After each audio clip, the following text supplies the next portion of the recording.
traumatizado, na verdade elas estavam libertas. O que a senhora quis dizer com isso?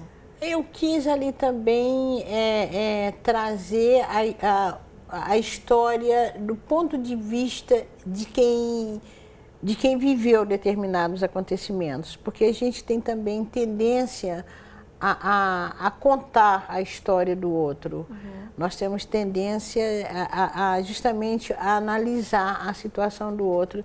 E às vezes é tão diferente, o outro vive uma situação de uma forma tão diferenciada, então eu quis trazer várias vozes da narradora e de quem realmente viveu aquele momento. A maioria das histórias são contadas por mulheres e mulheres negras. Por quê? Bom, eu tenho dito, né, que a minha experiência, a minha condição de mulher negra, ela influencia na minha escrita. Desde a criação da personagem como a temática. E esse texto, na verdade, também a gente poderia pensar num dilúvio, mas quem comanda a barca é uma mulher, e é uma mulher negra, né? A Sabela. A Sabela. E o próprio corpo de Sabela, né? Eu quis trazer muito também esse corpo, né? Esse corpo negro, essa experiência corporal que nós vivemos, tanto é que Sabela, ela vivia um momento de chuva a partir do seu próprio corpo, era o seu corpo que dava sinal das águas. Gente, né? Desculpa, eu vou dar spoiler, mas o corpo da Sabela chorava quando a chuva tá para chegar, né? Isso. Como também a língua dela ficava seca no momento de estio, né? Muito ela sentia seca, no corpo a ela natureza. sentia no corpo a natureza. Agora, quando tem história de homem, a gente tem a história do dançarino, né? E o dançarino não era muito humilde, né? Você colocou um dançarino meio metidinho, né?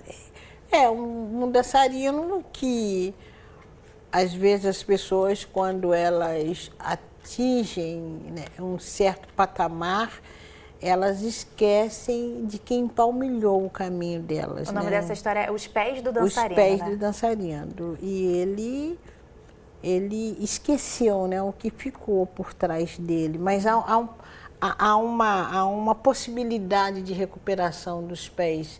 É só ele olhar para trás e ver como que ele caminhou, né? Quem de certa forma ajudou, empurrou para que ele chegasse até ali. Por que quando a história é assim, para dar um puxão de orelha, o personagem foi masculino? Pois é, eu tenho até preocupado com isso. Parece que eu sou severa, né? Eu sou severa quando se trata de narrar os homens, mas eu estou me redimindo um pouco. Tem um livro que acho só que pode, hein? Pode, né? Pode, não tem problema não. Não perguntei que o pessoal eles deixam, viu? Né? Mas tem um livro que teve só um pré-lançamento em São Paulo, que é História para Ninar, Menino Grande. E temos no centro da cena a história de um homem. E eu preciso demais que os homens leiam esse livro e depois briguem comigo se não tem quiserem, problema, né? Não tem problema. Aí quando a gente passa ali pela Grota Funda, é a história de um homem também. E a senhora não conta a história, a senhora deixou uma curiosidade muito grande na leitora aqui. Por quê? Não é justo. Porque isso que aconteceu, essa história é uma história que eu ouvi na minha infância.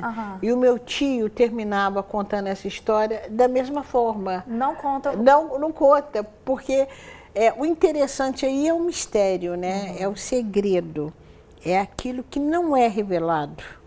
Eu acho que é isso que chama a atenção na história. Nessa história eu vou ler um trechinho, ó.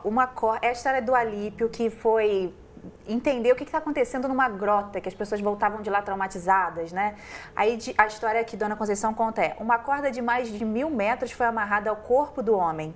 Ele foi lançado no fundo da grota. Os outros na borda do perigo deram cordas e mais cordas ao corpo de Alípio. Lá se foi ele abismo abaixo, e quando voltou, ao ser indagado sobre o que vira lá no fundo, com um olhar vazio e modo distanciado do mundo, apenas respondia: desça lá para ver. Desça lá para ver, desça lá para ver. E a gente fica na curiosidade aqui. Eu vou brigar com seu tio, que não contou o resto da história pra senhora. Que não contou o resto. Olha, eu adorei ler esse livro. Foi muito legal, eu super recomendo para quem está em casa. Esse é um dos 7 livros da Dona Conceição. E o que